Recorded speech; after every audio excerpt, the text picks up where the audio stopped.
तो ये वो आतंकवादी, ये वो इंसानियत के दरिंदे जो जम्मू कश्मीर में भारतीयों का खून बहाने के षड्यंत्र और सूबे बनाया करते थे, उन्हीं मंसूबों पर पानी फेरते हुए भारत की तरफ से बड़ी कार्रवाई जो की गई, आतंकवाद के जो अड्डे नेस्तो नाबूद किए गए, उसमें ये बड़े आतंकवादी मारे गए हैं। अबू जुंदाल नाम आपने कितनी ही बार सुना होगा। हिंदुस्तान का दुश्मन अबू जुंदाल खत्म हुआ। हिंदुस्तान का दुश्मन हाफिज मोहम्मद जमील, मौलाना मसूद अजहर का बड़ा भाई, वो ढेर हो गया है। मोहम्मद यूसुफ अजहर, मौलाना मसूद अजहर का बहनोई, वो ढेर हो गया है। IC 814 हाईजैकिंग केस में ये मोस्ट वांटेड था। इसके अलावा खालिद उर्फ अबू अकाशा और मोहम्मद हसन खान, वो भी बड़े आतंकवादी, जम्मू कश्मीर में जो हथियार पहुंचाने से लेकर जम्मू कश्मीर में आतंकवाद को बढ़ावा देने के मंसूबे और साजिशें रचते थे। ये वो 5 बड़े आतंकवादी जो ढेर हुए हैं। बाकायदा इनका नाम यहां पर रखना इसलिए जरूरी हो जाता है क्योंकि ये वो आतंक के बड़े चेहरे थे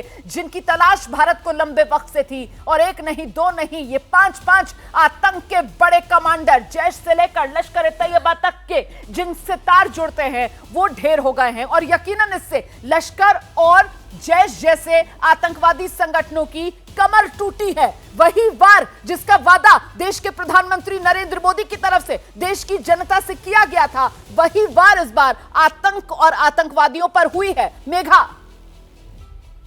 जी बिल्कुल रोमाना, जिस तरीके के नाम हम बता रहे हैं, जो 5 नाम हैं, उसमें से तो 3 नाम ऐसे हैं जो सालों से भारत उन्हें ढूंढ रहा था। आप शुरू करिए अबू जुंदल से। जैसा मैंने आपको कहा, 26/11 के बाद से अबू जुंदल को ढूंढ रहे थे, तो ये बहुत बड़ी कामयाबी है रोमाना, लोग समझे या ना समझे। और उसके बाद हाफिज मोहम्मद जमील जो कि ब्रदर इन लॉ है, बहनोई है मसूद अजहर का, वो, और फिर मोहम्मद यूसुफ अजहर जो कि फिर brother in law Masood Azhar का, ये सारे लोग। उसके बाद आप समझिए अबू अकाशा भी एक बहुत बड़ा नाम था जिसे भारत ढूंढ रही थी। और उसके बाद फाइनली आपके पास मोहम्मद हसन खान है, जो भी जैश मोहम्मद के हैं, और मुफ्ती असगर खान कश्मीरी इसके बेटे हैं, जो कि ऑपरेशनल कमांडर जैश मोहम्मद का है POK में। तो आप देखिए ये सारे नाम बहुत बड़े हैं, जिनमें से कुछ को तो भारत ही ढूंढ रहा था, और जो सक्रिय तरीके से ना सिर्फ रिक्रूटमेंट कर रहे थे, ना सिर्फ ट्रेनिंग कर रहे थे, पर भारत में आतंकी हमलों में इनकी इन्वॉल्वमेंट थी।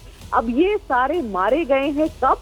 जो पहली एयर स्ट्राइक भारत ने करी 6 और 7 के इंटरवीनिंग नाइट को, आप टेक्निकली कहेंगे 7 मई की सुबह को, उस वक्त जब पाकिस्तान इस बात पे लगा हुआ था, अड़ा हुआ था कि जब भारत कह रहा है कि हमने सिर्फ चुन के आतंकी हमलों पर, आतंकी ठिकानों पर हमला किया है और किसी भी सिविलियन जगह पर या किसी भी मस्जिद पर, किसी स्कूल, हॉस्पिटल पर, किसी भी रिहायशी जगह पर नहीं हमला किया है, तो पाकिस्तान का कहना था देखिए सिर्फ और सिर्फ सिविलियन मारे गए हैं। और अब देखिए सबूत आगे है कि वो टारगेटेड अटैक्स थे, वो सिर्फ टेरर कैंप्स पे थे, टेरर आउटफिट्स पे थे और टेरर हेडक्वार्टर पे थे। और इसीलिए इस तरीके की कामयाबी भारत को मिली है। जिस तरीके के नाम हम बता रहे हैं, 2 दिन जरूर 3 दिन लगा इस बात की पुष्टि करने में कि कौन से कौन बड़े आतंकी थे जिनका सफाया हो गया। और अब ये लिस्ट है भारत सरकार के पास जो हम साझा कर रहे हैं। शायद इस लिस्ट में और भी नाम जुड़े, रोमाना, समय लग रहा है ना पाकिस्तान से ये सारी इंफॉर्मेशन को निकालने के लिए, बिकॉज पाकिस्तान की सरकार मानने को तैयार ही नहीं। पहले तो वो मानते ही नहीं कि वो टेरर आउटफिट्स अपने जमीन पर रखते हैं, वो दूसरा मानते ही नहीं कि ये सब टेररिस्ट उनके यहाँ है, और तीसरा वो मानते ही नहीं कि ये टेररिस्ट हैं। तो मुश्किल हो जाती है, इसमें समय लगता है। लेकिन अभी ये जो लिस्ट जारी की गई है सूत्रों के द्वारा भारत सरकार की, आपको पता चल रहा है कि कितनी ज्यादा बड़ी कामयाबी है ये भारत सरकार के लिए। जबरदस्त कामयाबी मिली है हिंदुस्तान को। मेघा, इस बात को देश को समझना चाहिए क्योंकि देखिए जो आतंकवादी मारे गए उनका आंकड़ा तो 100 के आसपास पहुंचता है, लेकिन वो तो सब छोटी मछलियां कहकर भी नकारा जा सकता है। पर ये जो 5 बड़े नाम सामने निकल कर आए हैं, इन्हें तो कहीं से आप नकार ही नहीं सकते ना, क्योंकि क्योंकि ये तो आतंक के वो आका थे जो कठपुतलियों के तौर पर ब्रेन वॉश करके 17-17, 16-16, 18-18 साल के लड़कों को हिंदुस्तान में भेजा करते थे हिंदुस्तानियों का खून बहाने के लिए।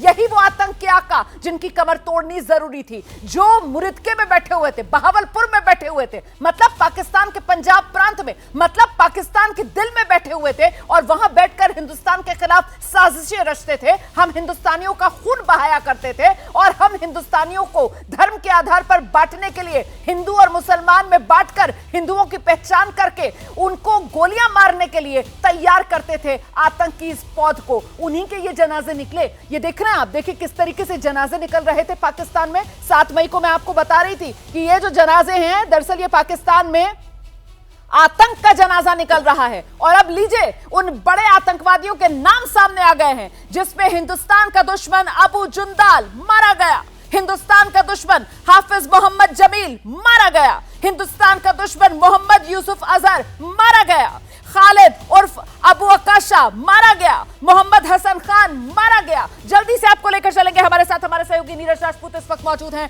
नीरज, ये तो अभी शुरुआती नाम है, बड़े नाम जो आना शुरू हुए हैं और इसी में देख लीजिए ना आप किस तरीके से मौलाना मसूद अजहर, वो जो इस आतंकवादी हमले के बाद कह रहा था मुझे जिंदा क्यों छोड़ दिया, मुझे मार दो, जिसके घर के 14 लोग मरे थे, उसके घर के लोग कोई मासूम नहीं थे। 2 उसके बहनोई जो बड़े आतंकवादी थे, एक बहनोई तो वो जो IC 814 हाईजैक केस में भारत का मोस्ट वांटेड था, ये आतंकवादी ढेर हुए थे। नीरज, बिल्कुल रोमाना, बिल्कुल ठीक कहा आपने। ये बड़ी कार्रवाई जो भारत ने की थी ऑपरेशन सिंदूर में, करीब 100 से 150 करीब आतंकी जो मारे गए थे वो मुरीदके में और साथ ही भावलपुर में और POK में जो 9 जगह पर एयर स्ट्राइक की थी और साथ ही भारतीय सेना की जो कार्रवाई हुई थी। अब उसमें बिल्कुल साफ तौर पर साफ हो चुका है कि कौन कौन से बड़े जो आतंकी थे वो मारे गए थे। और उनमें मारे गए थे जैसे कि आपने बिल्कुल ठीक बताया, हाफिज मोहम्मद जमील जो कि मसूद अजहर का बड़ा भाई है और जिसका जो कि इंडोक्ट्रिनेशन करता है, फंड रेजिंग करता है। ये दरअसल जैश ए मोहम्मद के लिए जो पैसा इकट्ठा करना होता था इस्लामिक कंट्रीज से,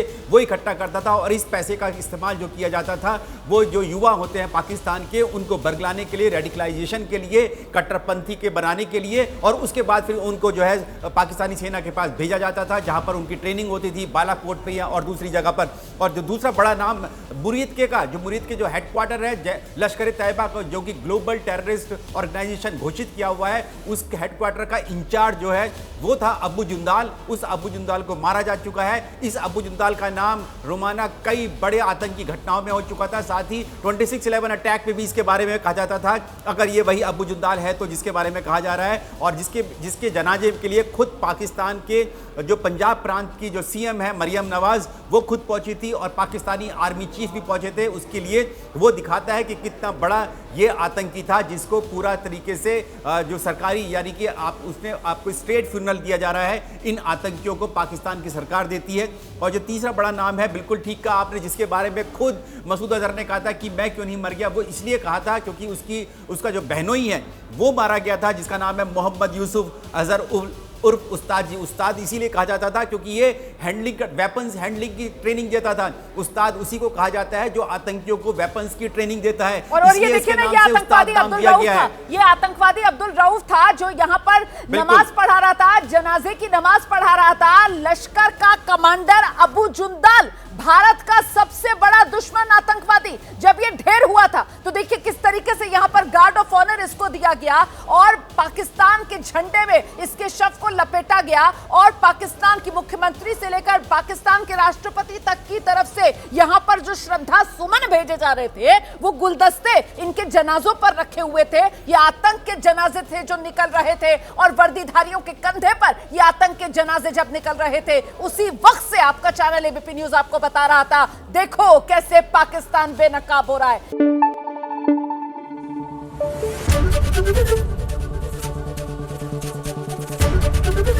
ABP न्यूज आपको रखे आगे।